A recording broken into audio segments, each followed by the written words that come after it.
As the corporations are piling in to claim they're holding or going to purchase Bitcoin as their treasury asset, one company stands above all the others and for some reason doesn't have to prove their Bitcoin holdings.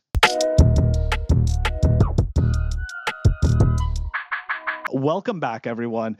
That's right. We are going to talk about MicroStrategy, and specifically, right? We are going to talk about the fact that they claim to have over 500,000 Bitcoin, and yet for some reason they don't feel the need, or Michael Saylor doesn't feel the need to provide proof of reserves. We've got a retweet right here from Satoshi's Dragon. It's true. Tether just posted their $8 billion wallet address. Now, okay, I think we're going to have to rewind here for a second. Why is this proof of reserves conversation so hot right now? And it's because in the last couple of days, Tether posted that they purchased over 8,888 Bitcoin, and then Paulo provided the address where their Bitcoin is stored, and you can go take a look on mempool.space and you can see exactly how much Bitcoin they have and that it is a 2 of 3 multisig. This really started to agitate people, and we started to see tweets like the one that I just showed before, right? Essentially, hey, why aren't we getting this similar type of commitment out of Michael Saylor for the proof of reserves? I mean, it seems really simple. And what's really interesting is that he puts out tweets like this one every single time they buy Bitcoin, right? Every single time they buy Bitcoin, we've got all these Bitcoiners on Twitter. They're cheering. Oh, it's fantastic. Hey, great. Look at this tweet. Look at how much they have. Look at the Bitcoin yield, even though Bitcoin is not a productive asset and doesn't actually provide any yield unless you sell it and convert that into dollars, which obviously, like, why the hell are we going to convert that into dollars if we don't have to? So anyways, I'm not even going to get into that. We're going to let everybody else do the MNAV mental gymnastics and pretend how MicroStrategy is going to the moon because they just hold Bitcoin. Sure. You put all that stuff aside. You guys already know my take on that. But I do find it very peculiar that MicroStrategy does not show their proof of reserves. I find it really strange that somebody like Michael Saylor, who clearly loves to brag about how much Bitcoin he has and MicroStrategy has accumulated, doesn't want to show the proof. Why? Right? Why? And I think fellow Bitcoiner Adam Semeka illustrates this feeling perfectly right here. So let me get this straight. Strategy and Tether bought a combined $10 billion of Bitcoin and the price went down? No, just no. I'm calling paper Bitcoin. Show me the addresses, prove it. And of course, right, MicroStrategy has always had a bit of a checkered past in terms of, the Wall Street analysts' opinions.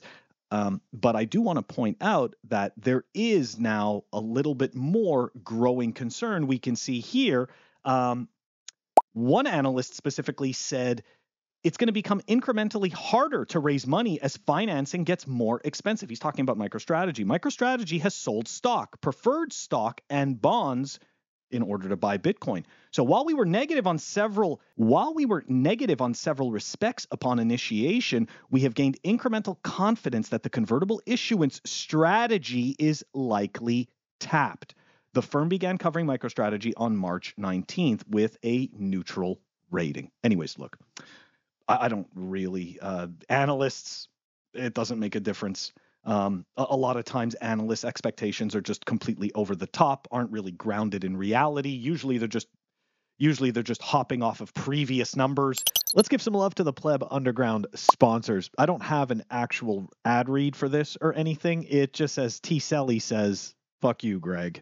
Head on over to Archimedes Emporium. They make absolutely beautiful Bitcoin branded products. They just dropped their first one. It is the solid aluminum Bitcoin clock. I had to get my hands on it so that I could show it to you guys. Take a look. Really, really nice piece. Beautiful craftsmanship. Head on over to archemp.ca The link is going to be in the show notes. That is Archimedes Emporium. Head on over there. If you're holding Bitcoin in self-custody, nobody cares, right? Like this is all irrelevant to us. I mean, for me, like when I see this happen with MicroStrategy, who cares? I'm not holding shares of this, so what does it make a difference?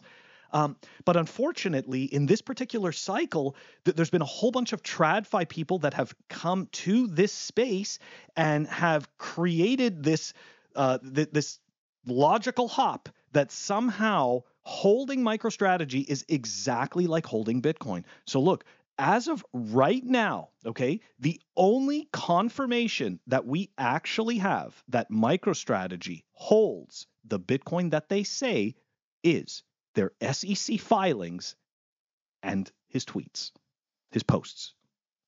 That's it. Somehow, one of the biggest vocal cheerleaders for Bitcoin is essentially being given a pass. And simply, it's just, hey, you don't have to verify my Bitcoin. You can just trust me, trust the SEC. Look at these posts. And then, of course, you have media outlets like Bitcoin Magazine and others that they don't give a shit, right? This is just great for clicks and views. This guy just bought more Bitcoin. Let's just post that. Massive breaking massive, all of this stuff. They don't care. They couldn't care less because it doesn't matter. It's all about the attention economy. There's definitely going to be some people that will push back and say, well, you know, the SEC, you have to be able to trust them, right? You have to be able to trust companies' 10K filings, right? Why would public companies lie? So we're going to take a look, right, at other giant corporations that were indeed fudging their numbers and or misleading investors about their financials. So number one on that list is Enron. Number two is WorldCom. Number three is Valiant. Number four is Tyco International. And number five is Lehman Brothers. Now, I would say that for the most part, I think a lot of people know the first two companies really well. Tyco, you might know if you followed any shows like American Greed. They did a thing about him, Dennis Kozlowski, and Lehman Brothers, of course, the mortgage crisis. But the point is that all of these companies, right? And MicroStrategy isn't even a Wall Street darling, okay? Like it is not a darling. But the companies that I just mentioned to you, they were darlings at the time. Everybody couldn't get over how amazing these businesses were. And there was a few people here and there that were like, look, these numbers don't add up. This doesn't make sense. You can't actually run a business like this. So look, these companies, they are darlings until they are not, right? Everybody loves them until they don't. I've said this before and I will say it again, okay? Bitcoin's first mover advantage is not the same thing as MicroStrategy. MicroStrategy is a corporation, okay? MicroStrategy did not create digital scarcity, okay? They didn't do that. They didn't go and metaphorically create fire, okay? All they did and all they're doing is claiming to buy Bitcoin and then issuing shares. And when they issue those shares, it becomes debt. And I understand that people believe that if the terms are correct and they don't have to, the interest rates aren't that high, then they'll be able to pay this off forever. What you guys are not paying attention to is the fact that this company is losing money. Michael Saylor knows that the company is losing money. He was going to close up shop before he found Bitcoin. This has given him a new lease. This has given MicroStrategy a new lease on life. Make no mistake, though, he knows that he needs to figure out how to make this business cash flow positive, because otherwise this isn't going to end very well. And I'll tell you very simply why. Because better companies that have cash flow positive businesses will come along and decide to park some of their money, which they don't actually have to spend ever. They're going to want to put it in Bitcoin. And those companies are the ones who are actually going to be able to not just accumulate a massive amount of Bitcoin, but actually be able to hold it through massive downturns. Okay? I just don't see it with MicroStrategy. He has to spend almost every penny that comes in.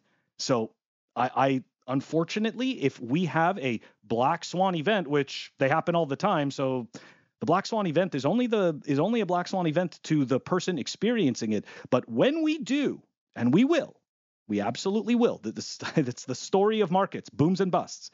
It's going to be very interesting to see who is swimming naked. Anyways, guys, the whole thing with proof of reserves, in the end, there is no, unless MicroStrategy actually chooses to tell people their addresses and it can be verified, I'm sorry. All we have is the SEC, their 10K filings, and Brian Armstrong saying, yeah, we custody their Bitcoin.